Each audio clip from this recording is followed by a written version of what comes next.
नमस्कार, मैं रचना शर्मा। चढ़ती कला टाइम टीवी देख रहे सभी दर्शकों का स्वागत करती हूं। आप देख रहे हैं उत्तर प्रदेश के समाचार।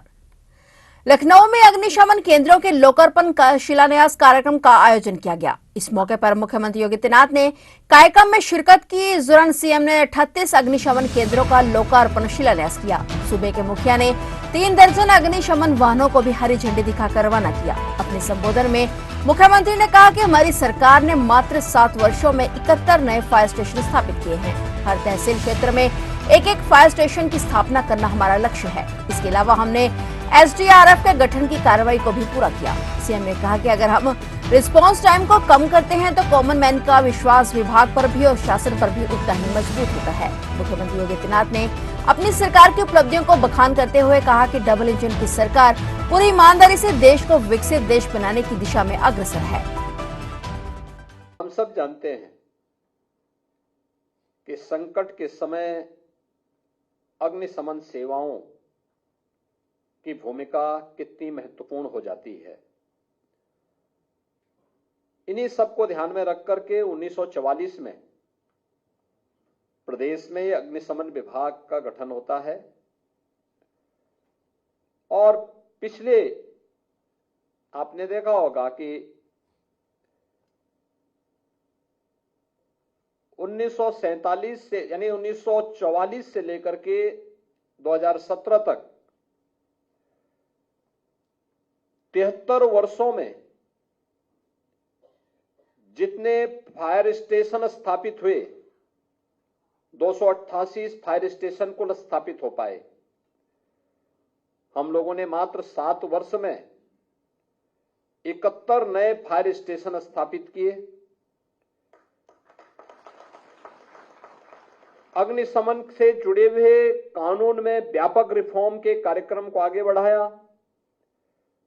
उनके आधुनिकीकरण के लिए समयबद्ध तरीके से जो कार्यक्रम आगे बढ़ाए गए, आज उसका परिणाम है कि प्रदेश में आज अग्निशमन विभाग प्रदेश की इमरजेंसी सेवाओं में एक बेहतरीन सेवा प्रदान करने के लिए अपने आप को तैयार कर रहा है।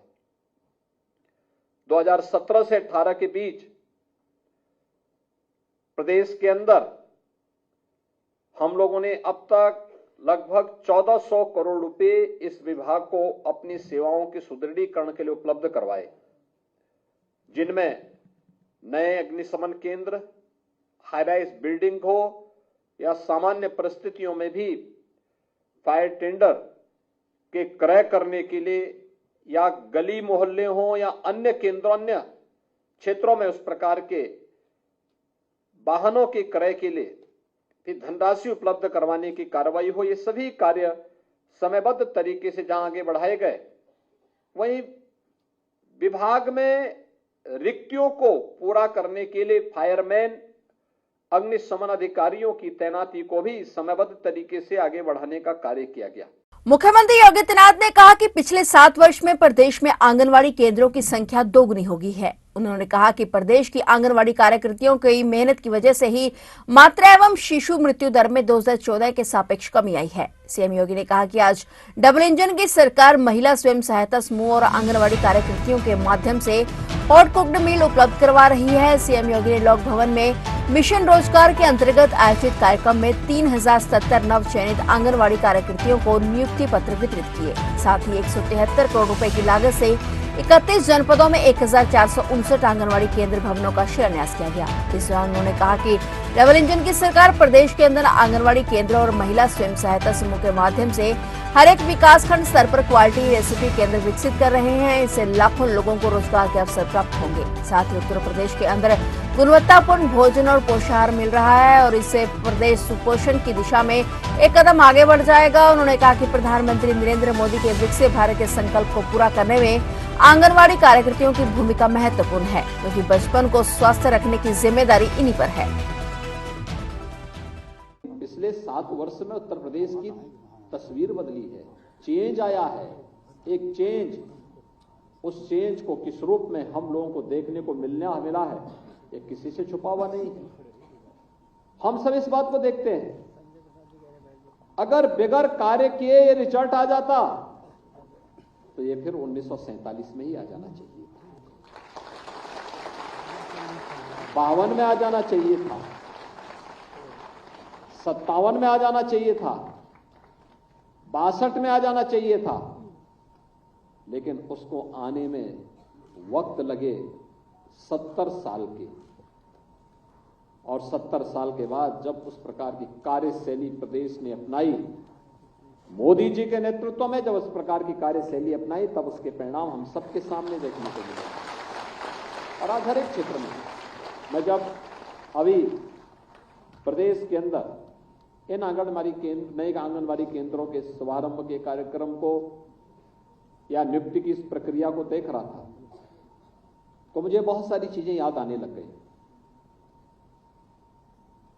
भारत सरकार ने अपने राष्ट्रीय स्वास्थ्य मिशन से जुड़े हुए जो आंकड़े प्रस्तुत किए, वे आंकड़े जब मेरे पास आते हैं, मुझे याद है 17 में जब हम लोग आए थे, आंकड़े आए थे, देश के अंदर सबसे खराब स्थिति उत्तर प्रदेश की थी। अगर देश की आबादी का सबसे बड़ा राज्य, जिसमें देश की आबादी का हर 5वां 6ठा व्यक्ति जिस राज्य में निवास करता है, अगर वो राज्य ही पिछड़ जाएगा तो फिर देश कहां से आगे बढ़ने वाला है। और हमारे लिए चिंता का विषय होता है कि कैसे होगा ये, कैसे होगा। और उस समय जब आंकड़े हमारे सामने आते थे, इतनी खराब स्थिति थी, हम लोग इस बात को सोचते थे क्या होगा यूपी का। और आज मुझे ये बताने में कोई संकोच नहीं है कि जो परिणाम आए हैं कि राष्ट्रीय परिवार स्वास्थ्य सर्वे का NFHS के जो रिपोर्ट आई है, 15-16 की तुलना में 19 से 21 के बीच में बच्चों में एनीमिया के स्तर में 5.1%, स्टंटिंग में 6.6%, अल्प वजन में 7.4% और सूखापन में 0.6% का सुधार हुआ है। यानी ये क्या दिखाती है, हमारा जो प्रयास है वह सही दिशा में आगे बढ़ा है।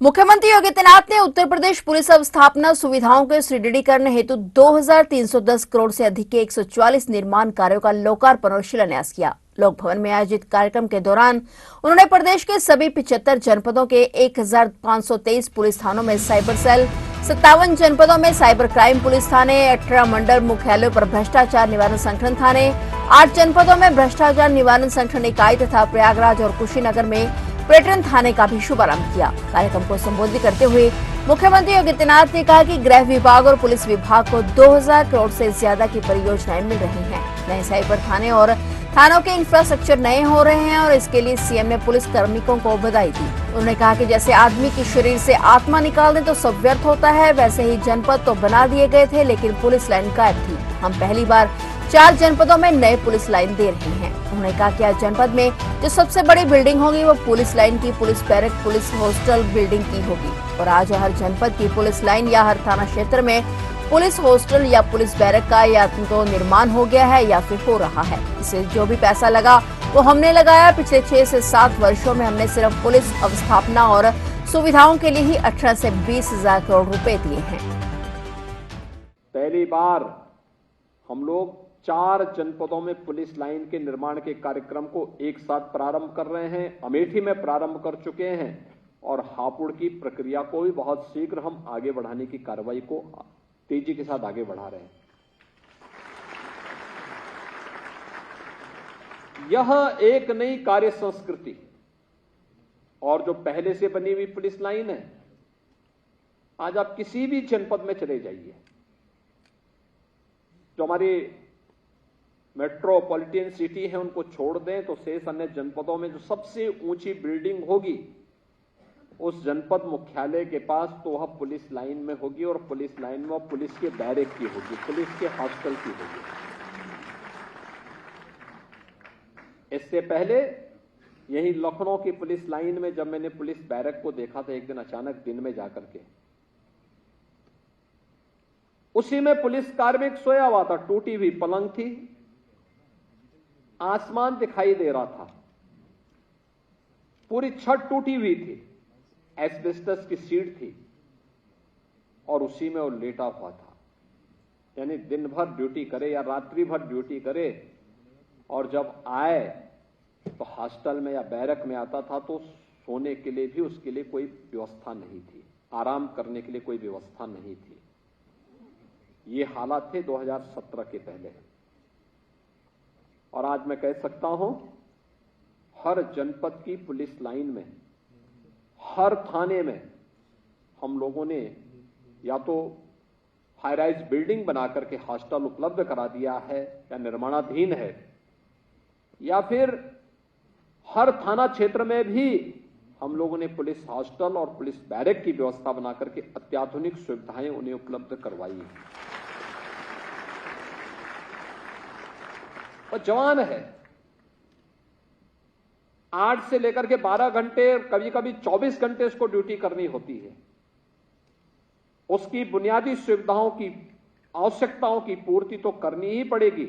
और इस देश से जितना पैसा लगा, अकेले यूपी पुलिस को पिछले 6 वर्ष के अंदर हम लोगों ने 18 से 20 हजार करोड़ रुपए केवल अवस्थापना सुविधा के लिए उपलब्ध करवाए हैं।